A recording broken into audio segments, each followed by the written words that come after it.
Well, welcome back to the castle. I'm just sitting here reading some science papers and realizing that we're really in an extraordinary time for anybody that's in agriculture. We have the issues of climate change, which are bringing droughts, increased pest and pathogen pressures. We have supply chain issues, fertilizer costs. It's very difficult at any point to be a farmer or a grower, and now it's particularly difficult. So my function as a science consultant is to help you as either a field farmer, food producer, or a greenhouse grower, or an indoor grow chamber grower to produce the highest yield, the best quality, and to do that with the least amount of monetary and labor input. Both the conventional agricultural world and the recreational medical sector now are driven by very thin profit margins. So I've been trying to look at subjects that will help you be a farmer or a grower that can meet these quality, yield, and return on investment demands. I have spent a lot of time in grow chambers and in big grow operations and field farming operations discussing light and nutrients. Those are probably the two subjects that I get the most questions on. We're going to try to deal with a question today, or a subject that is as critical and perhaps more encompassing than any other subject in field growing or inside growing, and that's the issue of water. We don't have to go over the importance of water to any biological system. Life on Earth couldn't exist without water. Water is a limited resource. There's only so much of it. And as drought issues increase to put high pressures on agricultural production, availability of water, we have contamination issues with water. How we deal with water can be a key determinant in the success of our grow operation. But water and how plants use water and how water operates within the agricultural system is an extraordinarily complex issue that you could easily get multiple PhDs and still not cover all of the issues involved in water's function in agriculture or in indoor growing. So again, my function is try to take this complicated subject and bring it down to a level where we can understand it, we can apply it, but that also means that there has to be some science involved in this. The more you can understand the issues involved in water management and water use by your plants, the better your grow operation will be, the healthier your plants, and the better your return on your investment in your grow operation. So when we start looking at the issue of water in growing, I was thinking of how to best approach this. And we really can't approach it just from the standpoint of we're going to look at water. This is what water is. This is how much we have to give to the plant.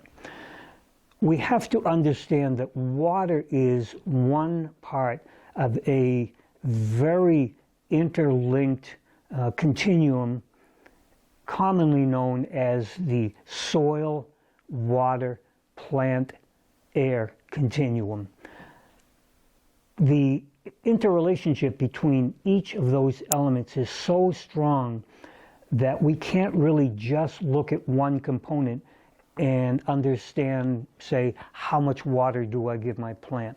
So what we're going to try to do here is to look at this continuum with the ultimate goal of understanding water, how to use water efficiently, how to water our plants, and how we can move into a more technological, a more advanced irrigation mode to help us conserve water, to use it much more effectively and efficiently. So I can't do this in one video. Well, I could do it in one video, but it'll probably be 3 or 4 hours long, and we'd lose most of you. So I'm going to try to break this up into a 2 or 3 part series. So again, we're talking the soil, water, plant, air continuum.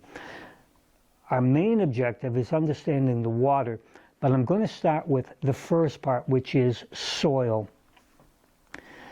And when we talk about soil, I'm going to be talking about both field soil, conventional soil that you as a gardener or as a farmer are familiar with, as that's what you are dealing with in your field.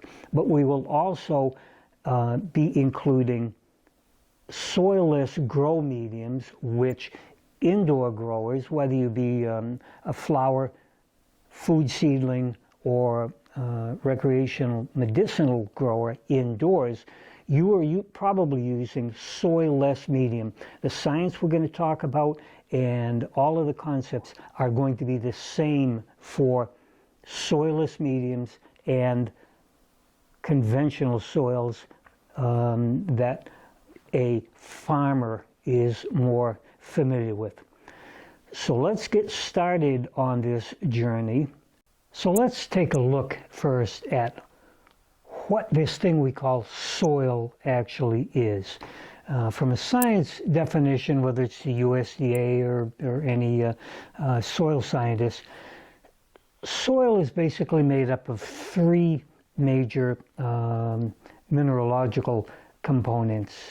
That would be sand, silt, and clay.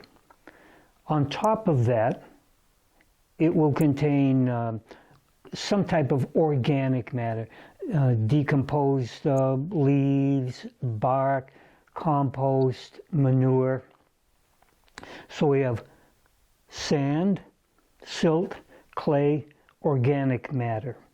And then in a normal setting, we'll have air and water in that mix, obviously, that provides the plant with the water that it needs. We'll talk about that in the next segment. So we have a soil, and this is a garden soil from right out here in our gardens. And another thing about soil is you'll see that it's not just granular. A good quality soil will be kind of clumped and what we call friable, fluffy. When we have a garden soil or a field soil, we also have bacterium, worms, bugs, mycorrhiza, that the worms and bugs actually excrete compounds, and the mycorrhiza and the fungal compounds that can actually coat some of the particles and cause them to clump together in a granulation format, so that you have large granular clumps of soil, and then you have larger hollows of air and then small particles. So soil is very complex, and this is what we call the structure of the soil. Sand, silt, clay, organic matter in a format that is granular due to the organic compounds that make the different grains stick together. The USDA, if we look at the chart, actually classifies soils in 12 different primary groups, everything from sand to silty sands to clay soils. When we have a mixture of sand, silt, and clay, that's technically known as a loam. And this is what most of us have in our gardens and farmers deal with in fields. So that mixture again of clay, silt, and sand is loam. Then we throw the organic compounds in on top of that. We can look at the USDA soil triangle. We could spend time on that, but there really is no need. The thing you have to understand that different soils are composed of different ratios of sand, silt, and clay. This is going to be critical when we start talking about irrigation and water management, either in a conventional field situation or in an indoor grow like a greenhouse or a grow chamber.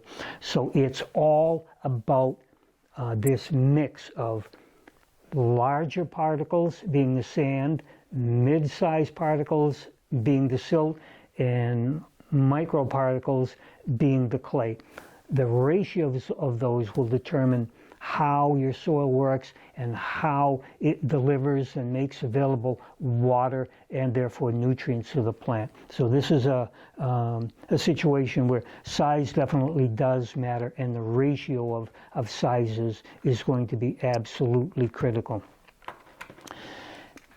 If we look at the two largest components, sand, I'm going to use a larger gravel just to show you that sand is basically larger mineral chunks that have, through weathering and erosion and action of water, have gotten smaller and smaller and smaller until we get to that conventional size, what we would see, beach sand, in our yards. It is solid. Silt, on the other hand, has just been ground finer and finer and finer, and now has a texture and a size component and a feel probably very similar to flour, if you were to compare it to something really familiar. So much smaller, but again, a solid component or a solid structure, just much smaller.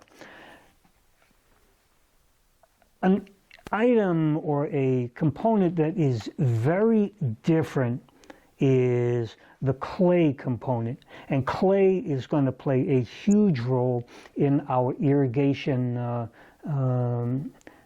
procedures as we look forward to the water component of this video.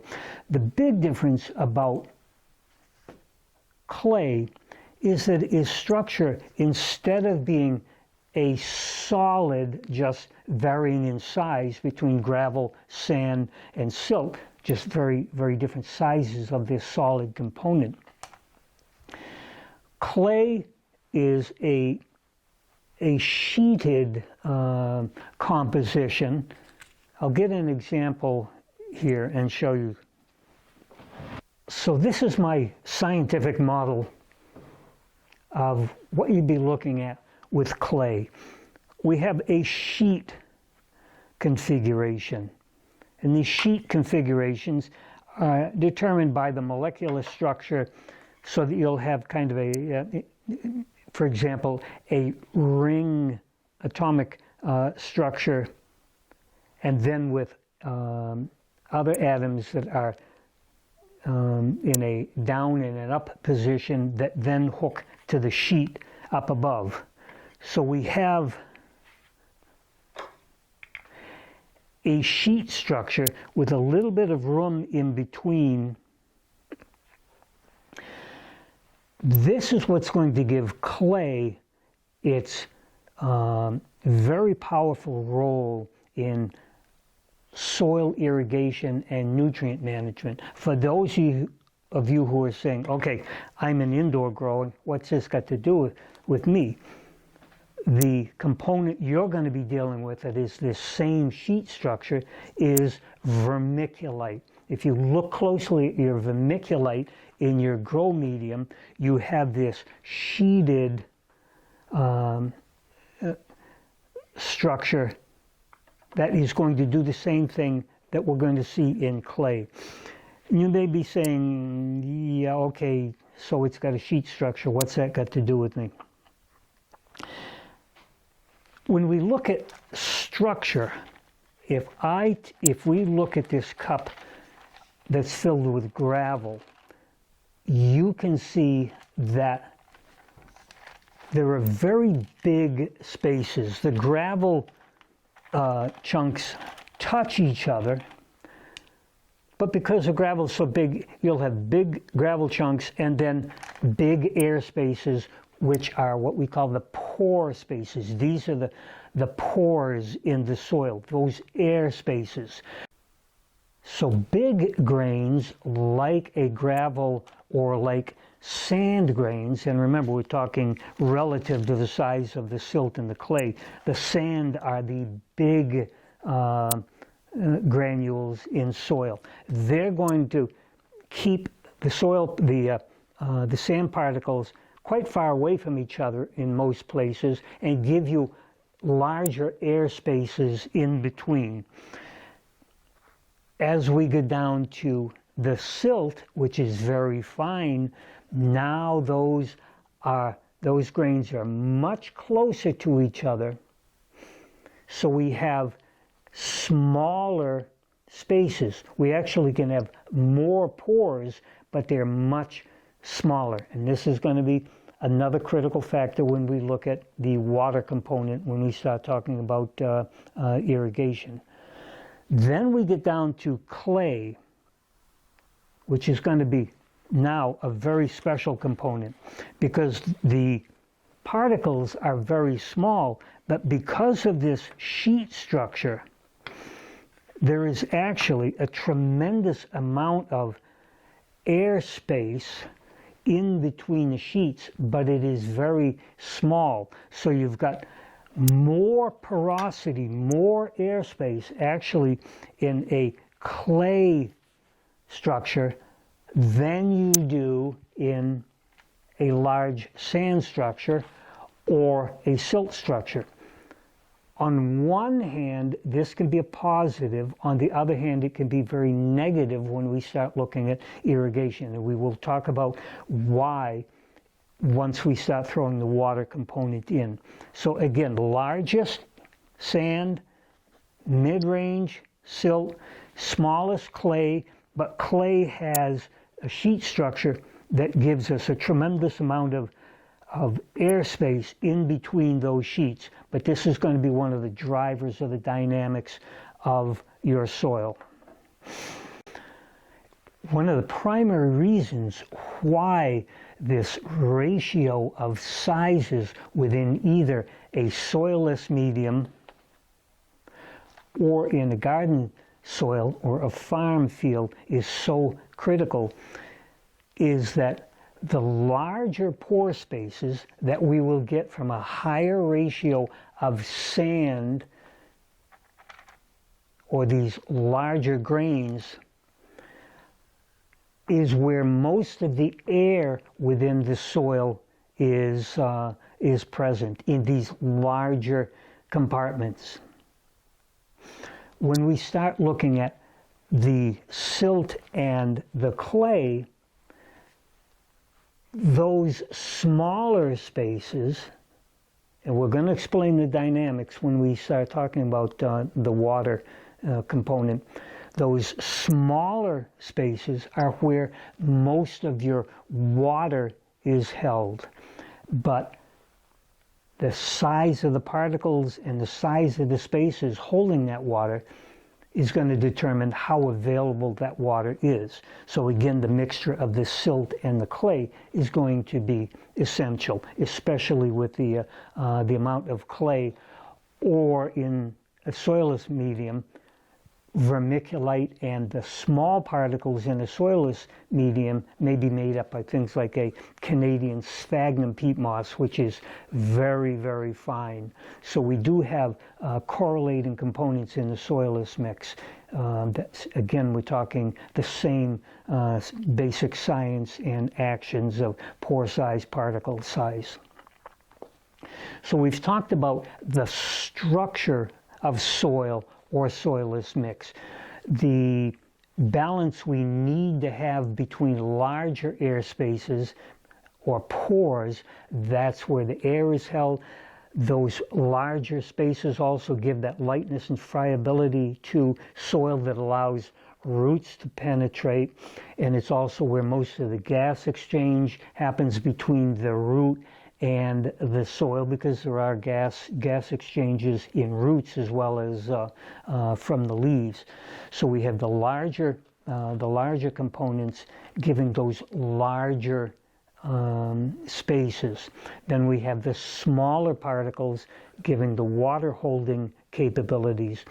When you look at something like a soilless grow medium, a lot of people will ask me, well, why don't I just make my own soil? What you're paying for in a soilless grow medium is a lot of science that has gone into delivering a product that has a very, very specific balance between water retention capabilities and air retention capabilities.